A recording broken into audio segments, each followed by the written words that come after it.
भाई साहब वो कहावत आप लोगों ने सुना होगा कि कहते हैं जो ऊपर वाले जब भी देते हैं छप्पर फाड़ के। तो भाई ठीक वही हाल है प्रेम रंगीला का, क्योंकि भाई साहब इस भाई साहब का एक गाना आया था ये वाला। जाही के बेरिया जानी ऐसे तू कर बगला नहीं ता डोली से उतार जाइबा रे। और भाई साहब ये गाना खूब ज्यादा वायरल हुआ, खूब ज्यादा हिट हुआ। और भाई साहब ये बंदा रातों रात स्टार बन गया, रातों रात सुपर स्टार बन गया। तो बस यार ये जो गाना था डोली से उतर जाइब रे, इसी गाने का पार्ट 2 भी लेके आ चुके हैं प्रेम रंगीला। और भाई साहब अगर बात करें इस गाने का स्टोरी के बारे में, इस गाने का कॉन्सेप्ट के बारे में, तो सच में आपको मालूम पड़ेगा कि वो वाला जो गाना जहाँ से ख़त्म हुआ था वहीं से इस गाने को स्टार्ट किया गया। क्योंकि उस गाने में दिखाया गया था कि भाई लड़की का शादी हो रहा है और लड़का जाके रो रहा है उसके पास, तो लड़की कह रही है कि ऐसे मत करो पगला,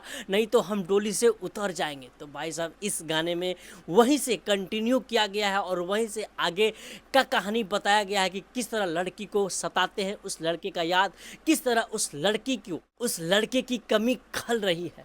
होला जब बरतिया याद आवेला तोहार बगला करको तौवा देख के जिया तानी रे। तो बस अगर आपको भी सुनना है इस गाने का पार्ट 2 तो जाके आप लोग यूट्यूब पे सर्च मारिए कमल म्यूजिक, वहाँ पे आप सबको प्रेम रंगीला का ये वाला गाना मिल जाएगा और सुन के हमें बताइएगा कि आप सबको कैसा लगा।